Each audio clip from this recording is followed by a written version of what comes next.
ಸನ್ಮಾರ್ಗ ನ್ಯೂಸ್ನ Ramzan special question ಟೈಮ್ಗೆ ಸ್ವಾಗತ.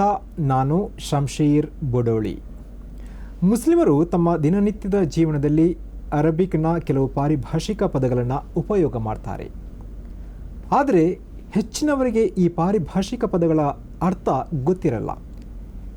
ಅದರಲ್ಲಿ ಫಿದ್ಯಾ ಇಂತಹ ಅನೇಕ ಪಾರಿಭಾಷಿಕ ಪದಗಳನ್ನು ಉಪಯೋಗ ಮಾಡ್ತಾರೆ. ಹಾಗಾದರೆ ಫಿದ್ಯಾ ಎಂದರೇನು, ಅದರ ಮಹತ್ವವೇನು, ಈ ಎಲ್ಲದರ ಕುರಿತು ಇವತ್ತು ಮಾಹಿತಿಯನ್ನು ಪಡೆಯೋಕೆ ನಮ್ಮ ಜೊತೆಗೆ ಬೆಂಗ್ರೆಯ ಅನಸ್ ಬಿನ್ ಮಾಲಿಕ್ ಮಸೀದಿಯ ಖತೀಬ್, ಶಿಕ್ಷಕರು ವಾಗ್ಮಿ ಅಬ್ದುಲ್ ಲತೀಫ್ ಆಲಿಯಾ ಇವರು ನಮ್ಮ ಜೊತೆಗಿದ್ದಾರೆ. ಅವರನ್ನು ವೆಲ್ಕಮ್ ಮಾಡೋಣ. ರಂಜಾನ್ ಕ್ವೆಶ್ಚನ್ ಟೈಮ್ ಕಾರ್ಯಕ್ರಮದ ಪ್ರಾಯೋಜಕರು Gadiyar group, Sihat canning co Goa, Taj cycles Mangalore, Rim dates Mangalore, design plus Mangalore. ಕಾರ್ಯಕ್ರಮಕ್ಕೆ ಸ್ವಾಗತ. ಮುಸ್ಲಿಮರು ಈ ಫಿದ್ಯಾ ಎಂಬಂತಹ ಪಾರಿಭಾಷಿಕ ಪದಗಳನ್ನು ಉಪಯೋಗ ಮಾಡ್ತಾರೆ. ಹೆಚ್ಚಿನವರಿಗೆ ಇದರ ಅರ್ಥ ಗೊತ್ತಿರಲ್ಲ. ಮುಖ್ಯವಾಗಿ ಫಿದ್ಯಾ ಅಂತ ಹೇಳಿದರೆ ಏನು ಅಂತ? ಇಸ್ಲಾಮಿನ ಎಲ್ಲ ಆರಾಧನಾ ಕರ್ಮಗಳು ಮನುಷ್ಯನ ಸಾಮರ್ಥ್ಯಕ್ಕನುಸಾರವಾಗಿ ದೇವನು ಕಲ್ಪಿಸಿದಂತಹ ಆರಾಧನಾ ಕರ್ಮಗಳು. ಸಾಮರ್ಥ್ಯಕ್ಕೆ ಮಿತಿಯಾಗಿ ಅದಕ್ಕಿಂತಲೂ ಅವನಿಗೆ ಅಸಾಧ್ಯವಾಗುವ ರೀತಿಯಲ್ಲಿ ಯಾವುದೇ ಕರ್ಮಗಳು ಇಸ್ಲಾಮಿನಲ್ಲಿಲ್ಲ. ಉಪವಾಸ ಕೂಡ ಅದೇ ರೀತಿಯಲ್ಲ ಒಂದು ಆರಾಧನಾ ಕರ್ಮ. ಒಂದು ಆರಾಧನಾ ಕರ್ಮ ಎನ್ನುವಾಗ ಅದರಲ್ಲಿ ಕೆಲವರಿಗೆ ಆ ಆರಾಧನಾ ಕರ್ಮಗಳು ನೆರವೇರಿಸಲು ಅಸಾಧ್ಯವಾಗುತ್ತದೆ. ಆ ಅಸಾಧ್ಯವಾಗುವ ಸಂದರ್ಭದಲ್ಲಿ ಅದಕ್ಕಿರುವಂಥ ಪರಿಹಾರ ಮಾರ್ಗಗಳು ಅದು ಆಗಿದೆ ಫಿದ್ಯಾ ಎಂಬ ರೂಪದಲ್ಲಿ ಇಸ್ಲಾಮಿ ಪಾರಿಭಾಷಿಕದಲ್ಲಿ ನಾವು ಬಳಕೆ ಮಾಡುವಂಥ ಪದ. ಅದಕ್ಕೆ ಆಧಾರ ಕುರಾನಿನ 2ನೇ ಅಧ್ಯಾಯವಾದ ಸೂರಾ ಅಲ್ ಬಕರ, ಇದರ 184ನೇ ಸೂಕ್ತವಾಗಿ ಇದಕ್ಕೆ ಆಧಾರ. ವಅಲಲ್ಲಜೀನ ಯುತೀಕೂನಹು ಫಿದಿಯತುನ್ ತಆಮು ಮಿಸ್ಕೀನ್, ನಿಮ್ಮಲ್ಲಿ ಉಪವಾಸ ಆಚರಿಸಲು ಅಸಾಧ್ಯವಾಗುವವರು, ಅಂದರೆ ಕಾರಣಾಂತರಗಳಿಂದ ಸೂಕ್ತವಾದ ಕಾರಣಗಳು ಇದ್ದರೆ ಆ ಕಾರಣಗಳು ಯಾವುದು ಮತ್ತೆ ನಾನು ವಿವರಿಸ್ತೇನೆ ಇನ್ಶಾ ಅಲ್ಲಾ. ಆ ಕಾರಣಗಳಿಗಾಗಿ ಅವರು ಉಪವಾಸ ಆಚರಿಸದೇ ಇದ್ದರೆ ಅವರು ಅದಕ್ಕೆ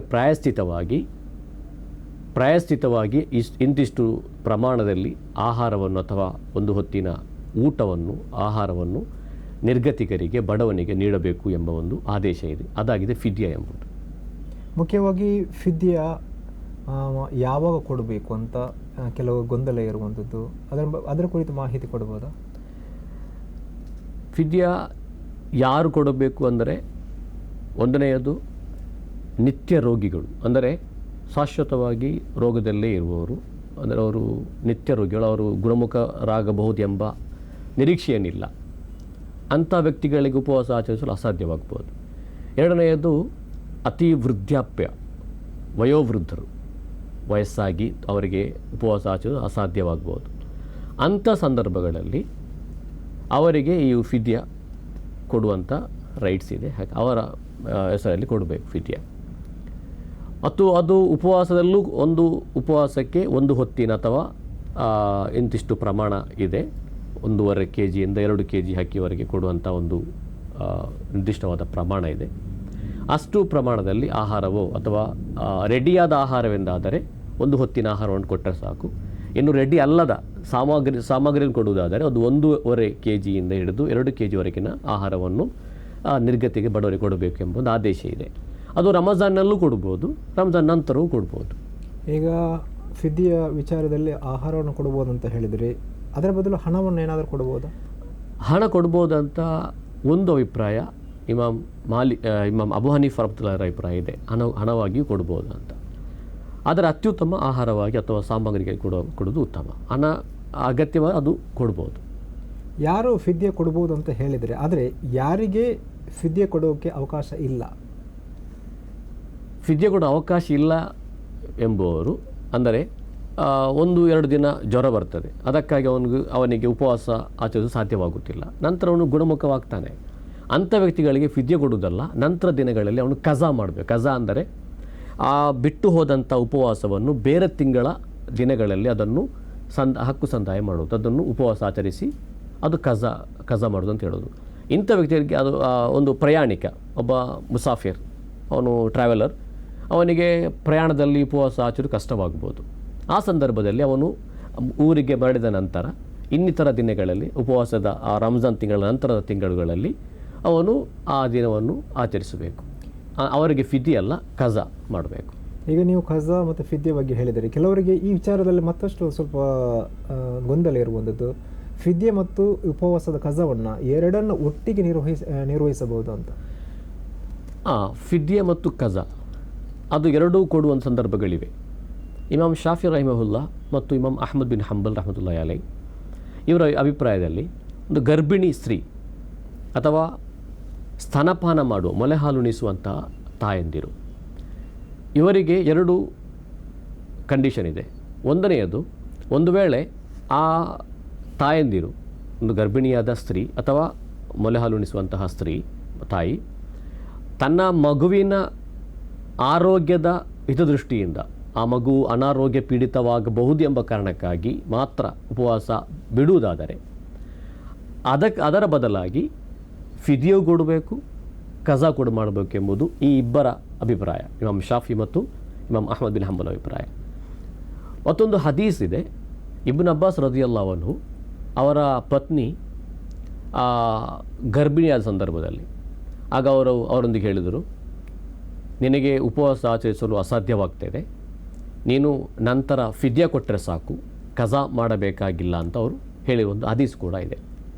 ಆದ್ದರಿಂದ ಅತ್ಯುತ್ತಮವಾದುದು ಈ ಒಂದು ವೇಳೆ ಸಾಧ್ಯವಾಗುವುದಾದರೆ ಫಿದ್ಯ ಮತ್ತು ಕಜಾ ಮಾಡುವುದು ಉತ್ತಮ ಎಂಬುದು ಶಾಫಿ ಮದ್ಹಬ್ನ ಅಭಿಪ್ರಾಯ. ಈಗ ನೀವು ಫಿದ್ಯ ಮತ್ತು ಕಜಾ ಬಗ್ಗೆ ಮಾಹಿತಿ ನೀಡಿದ್ರಿ, ಇದರ ನಡುವೆ ಮತ್ತೊಂದು ಪ್ರಶ್ನೆ ಉದ್ಭವ ಆಗುತ್ತೆ, ಈ ಫಿದ್ಯ ಮತ್ತು ಕಫಾರದ ನಡುವೆ ಇರುವಂಥ ವ್ಯತ್ಯಾಸ ಏನು ಅಂತ. ಫಿದ್ಯ ಎಂಬುದು ನಾನು ಈಗ ಹೇಳಿದಂತೆ ಉಪವಾಸ ಆಚರಿಸಲು ಅಸಾಧ್ಯವಾಗುವಂತಹ ನಿತ್ಯ ರೋಗಿಗಳು ಮತ್ತು ವಯೋವೃದ್ಧರು ಅವರಿಗೆ ಇರುವಂಥ ಒಂದು ಪರಿಹಾರ ಮಾರ್ಗವಾಗಿದೆ ಫಿದ್ಯ. ಅದರ ಪ್ರಮಾಣ ಒಂದು ಹೊತ್ತಿನ ಬಡವನಿಗೆ ಕೊಡುವಂಥ ಆಹಾರ ಅಥವಾ 1.5 kg ಇಂದ 2 kg ತನಕ ಕೊಡುವಂಥ ಆಹಾರದ ಒಂದು ಪ್ರಮಾಣ ಇದೆ, ಅದು ಫಿದ್ಯ.